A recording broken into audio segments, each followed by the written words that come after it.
Assalamualaikum warahmatullahi wabarakatuh.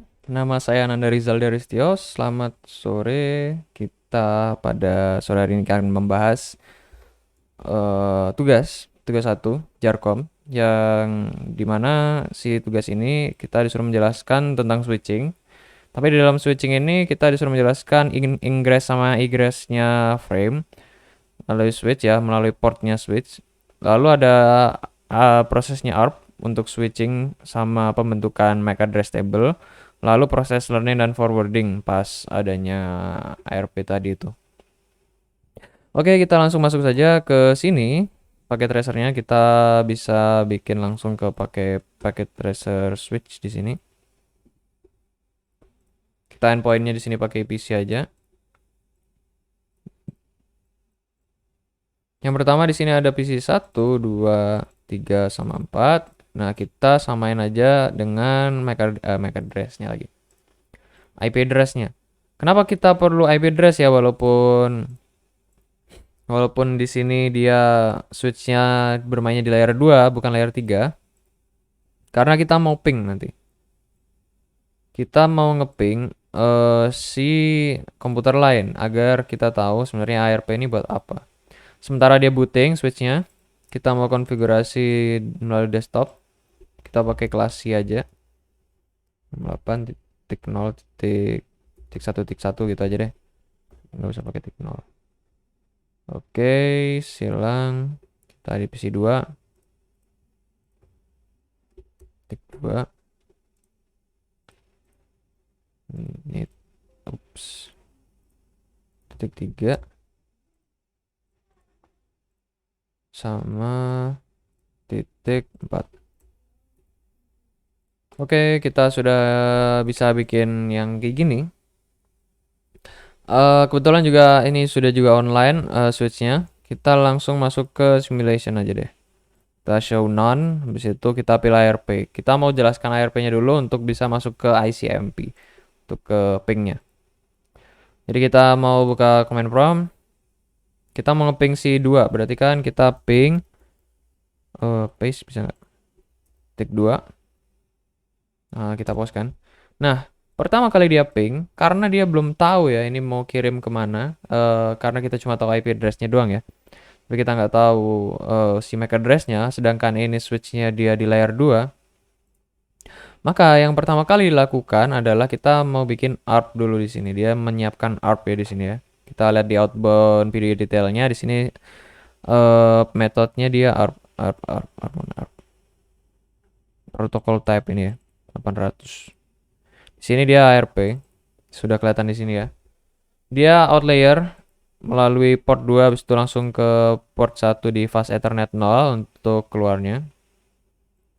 Lalu kita next. Nah, setelah di next, dia paket yang dikeluarkan, yang dibikin oleh si PC 1 memasuki port ingress ya, ingressnya si switch. Pas kita lihat di dalam sini, ternyata di dalamnya ada ARP yang diterima oleh port fast Ethernet 0 sebagai ingressnya, yang dia dianalisa oleh si switchnya ini untuk mendapatkan inbound video detailnya. Ini ada source MAC address-nya. Source MAC address saat dibaca oleh switch ya, paket ini saat dibaca, frame ini dibaca oleh switch, apa ya, MAC address ini dicatat ya. Makanya di sini kalau misalnya kita lihat di assignmentnya, di sini ada pembentukan MAC address table. Nah, ini salah satunya MAC address table. Ngambil dari mana value-value-nya, kita ambil dari source MAC address ini. Nanti juga ada target MAC address. Tapi kita lihat nanti di outbound video details-nya, karena outbound-nya ini dia ketiga ya.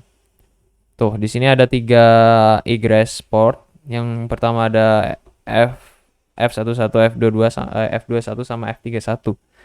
Pas kita next ya, kita next lagi. Nah, itu dia bakalan nge-broadcast ke seluruhnya yang nyambung. Tapi yang menerima secara benar ya, yang diterima itu cuma satu, yang si 2 aja. Kenapa? Karena kita mau ngeping dari 1 ke 2. Sedangkan 2 ini dia memiliki MAC address yang dibutuhkan oleh si PC 1 ini tadi. Lalu untuk PC 3 sama PC 4 ya dia nolak karena memang nggak cocok gitu. Nah, kalau pas kita lihat di sini di PC 2, itu ada bedanya dengan PC3. Nah, kalau di PC3 sama di PC4 karena dia nggak cocok, kita nggak ada outbound-nya ya.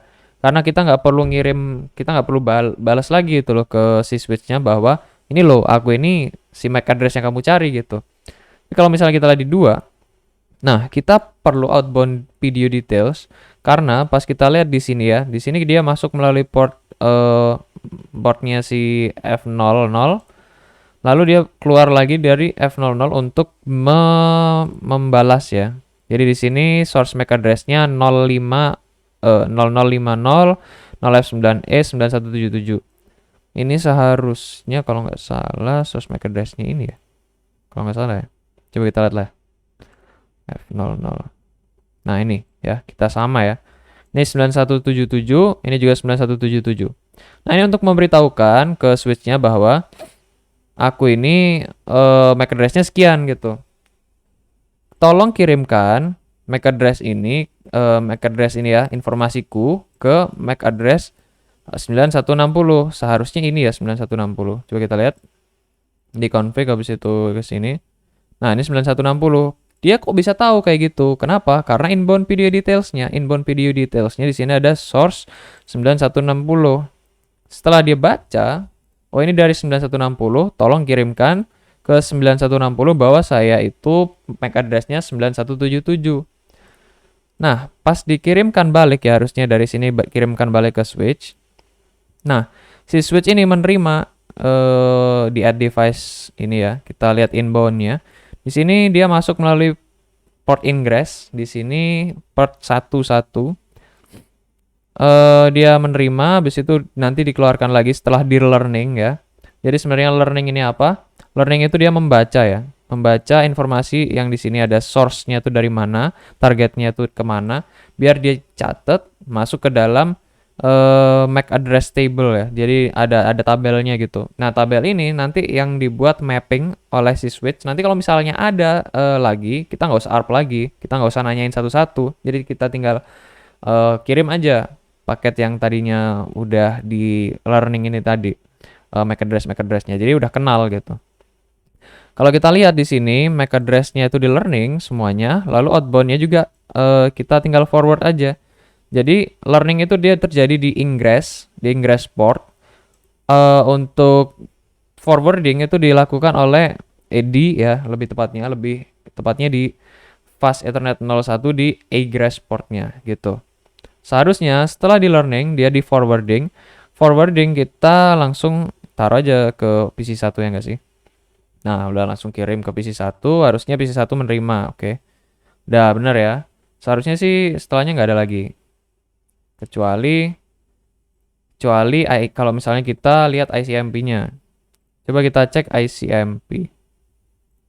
ICMP-nya seharusnya sudah ada banyak ya. Nah, kayak gini ya.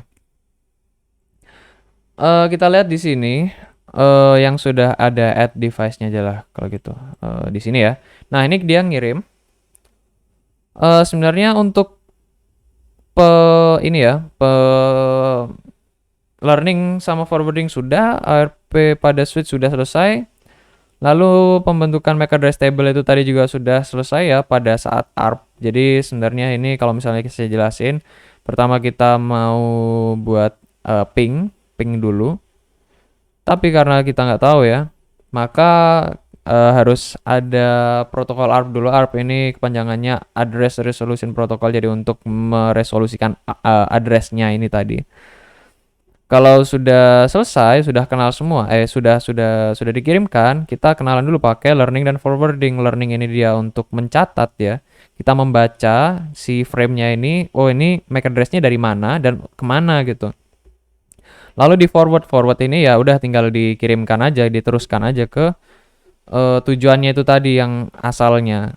Jadi nanti kalau misalnya ada paket lagi, ada frame lagi yang dia harus melalui switch, si switch ini tahu harus ngapain gitu, harus dikirimkan kemana paket ini gitu.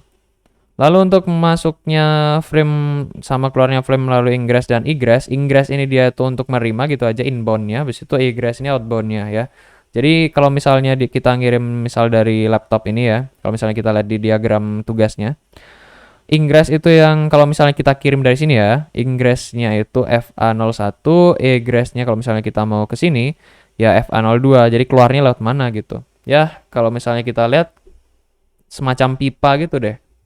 Masuknya lewat mana, keluarnya lewat mana gitu aja. Kalau misalnya kita mau balas ya dari laptop ini ke laptop sana, berarti ingressnya sekarang adalah F02, habis itu egressnya itu 01. Pokoknya kayak gitu. eh Kalau misalnya kita udah ARP ya, itu kita udah bisa ping kayak gini. Nah, makanya udah lengkap di sini pingnya.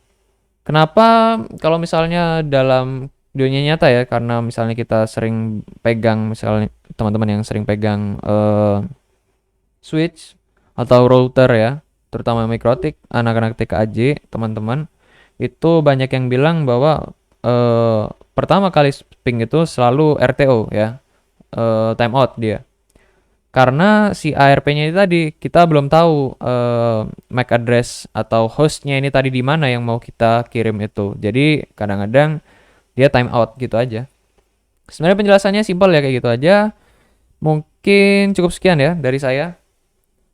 Apabila ada kekurangan, saya mohon maaf. Terima kasih telah menonton. Wassalamualaikum warahmatullahi wabarakatuh.